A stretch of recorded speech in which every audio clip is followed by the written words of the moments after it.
Hoy vamos a desglosar unas ideas bastante potentes. Nos vamos a meter de lleno en el pensamiento de Byung-Chul Han, un filósofo que nos habla de una tiranía muy diferente y, lo más interesante, de una forma bastante inesperada de resistirla. A ver, esta frase es tremenda. Viene de su libro Psicopolítica. Pensemos un poco. ¿Qué querrá decir con que la libertad es solo un interludio? ¿Un pequeño paréntesis en la historia? Lo más potente es que para Han, el peligro no viene de afuera, no es un enemigo que nos la quita, no. El problema está en cómo la estamos viviendo nosotros mismos. Para entender esto hay que ir al fondo del asunto. Y es que la manera en que funciona el poder, ha cambiado por completo. Olvidémonos de las cadenas, de lo visible. Ahora estamos hablando de algo muchísimo más sutil, más inteligente. Y aquí está la clave de todo. Fíjense en la diferencia. Antes, el poder era el que te decía no. El poder de las fábricas, de las cárceles, un poder que prohibía, que imponía el deber. Pero el de ahora, el que Han llama neoliberal, es totalmente diferente. Este poder te susurra al oído, sí, tú puedes. Es permisivo, no reprime, seduce. Y al abrirnos un mundo de posibilidades infinitas, de cosas que podemos hacer, bueno, ahí está la trampa. Esa misma posibilidad nos ata mucho más fuerte. Claro, y un poder así crea un tipo de persona diferente. Es lo que él llama el sujeto de rendimiento. Ya no es el obrero de la fábrica, ¿no? Ahora cada uno de nosotros es como su propia pequeña empresa. Un proyecto personal que hay que estar optimizando todo el tiempo, sin parar. Nadie nos obliga con un látigo, ¿no? El sistema nos seduce para que nos autoexplotemos. Y lo hacemos felices, pensando que es por nuestra propia autorrealización. Y esta es la genialidad perversa del sistema, ¿no? La paradoja total.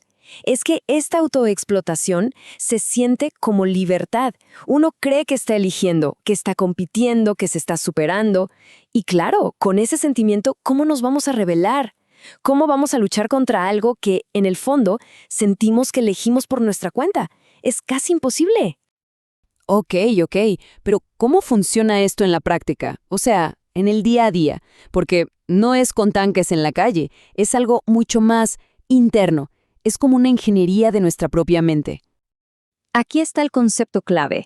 Hemos pasado de la vigilancia física a un control psicológico. A esto Han lo llama psicopolítica. ¿Recuerdan la idea del panóptico? Esa prisión diseñada para que un solo guardia pudiera ver a todos los presos, pero ellos no sabían si los estaban viendo. Bueno, el panóptico digital es 1000 veces más eficaz. ¿Por qué? Porque ya no necesitan construir la torre. Nosotros mismos nos ofrecemos voluntariamente para que nos vean. Y funciona como un ciclo. Es perfecto. Piensen en esto. Cada me gusta, cada foto que subimos, cada cosa que buscamos en Internet, todo eso se vuelve un dato. Pero no es solo un dato de qué hacemos, no. Con todo eso construyen un mapa de nuestra mente, un psicograma, lo llama Han.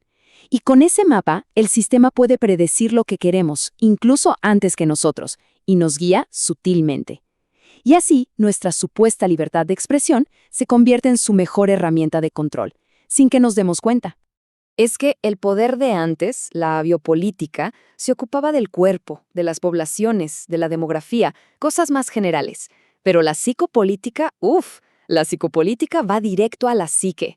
No le importa la masa, le importa cada individuo, su mundo interior. Por eso es un poder tan íntimo, y al ser tan íntimo, es muchísimo más eficiente. Lo abarca todo. Entonces, llegamos al punto del millón. Si el poder ya no nos prohíbe nada, sino que al contrario, nos invita a participar todo el tiempo, ¿cómo nos oponemos? ¿Cómo luchamos contra un sistema que se alimenta de nuestro propio deseo de ser libres? La idea de una revolución tradicional como que ya no tiene mucho sentido, ¿no? Y aquí es donde Han nos lanza una propuesta que es radical y va totalmente en contra de lo que uno esperaría. No se trata de salir a la calle a gritar, no. Se trata más bien de retirarse, de desconectarse. Y la inspiración para esto viene de una figura que a nadie se le ocurriría. La propuesta de Han es hacerse el idiota, abrazar lo que él llama el idiotismo. Pero ojo, no está hablando de ser tonto, para nada. La palabra idiota viene del griego y se refería a la persona privada, al individuo que no participaba en la vida pública, el que estaba en su propio mundo. Es quien está desconectado de la opinión general, del ruido constante, del consenso. Y esta es la gran diferencia. Miren, la inteligencia para el sistema es saber jugar el juego, es saber elegir la mejor opción, pero entre las opciones que el mismo sistema nos da. En cambio, el idiotismo es salirse del tablero. No se trata de seleccionar una opción, sino de tener una elección libre de verdad. No es calcular, es pensar. Y para pensar de verdad, se necesita distancia, silencio, se necesita conectar con algo que está afuera del sistema. Esta cita lo pinta perfecto. El idiota es esa rosa que gira sola, mientras todos los demás van en la misma corriente del consenso. Se resiste a esa violencia de tener que estar comunicando todo el tiempo. En vez de unirse al coro, prefiere mantener su propia melodía, o simplemente su silencio. Y ahí, en esa singularidad, es donde está todo su poder. Así que practicar el idiotismo no es solo ser raro o diferente, no, es un acto político y uno muy profundo. Es, en esencia, sabotear al sistema psicopolítico desde adentro. ¿Cómo? Negándole lo que más necesita para vivir, nuestra participación voluntaria. Es cortarle el suministro de combustible. ¿Y saben a qué se parece mucho esta idea? A otra palabra que también hemos mal interpretado un montón, igual que idiota. Herejía. Viene del griego hairesis, que significa elección. Un hereje era simplemente alguien que elegía un camino diferente a la ortodoxia.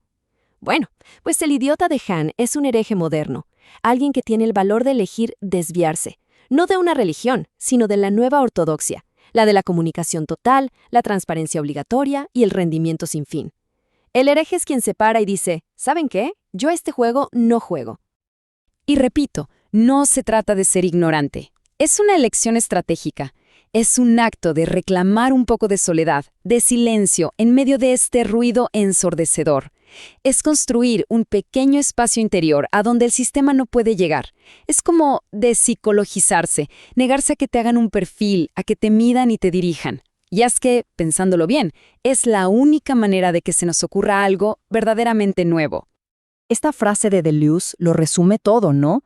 Qué alivio no tener nada que decir, porque es justo en esa negativa a comunicar, a opinar por opinar, que se abre un espacio para el pensamiento de verdad, para lo auténtico. El silencio del idiota no es vacío, al contrario, es un silencio fértil, es un espacio de libertad real donde pueden nacer algo que de verdad valga la pena decir. Bueno, si todas estas ideas los dejan pensando, si les genera curiosidad, hay un espacio para seguir la conversación. Es la comunidad Mente Incómoda, un lugar justo para esto, para pensar un poquito fuera del consenso. Y esto nos deja con una última reflexión, una pregunta que queda en el aire. En este mundo que nos exige estar conectados 24/7, ¿será que el acto más radical de libertad es, precisamente, desconectarse?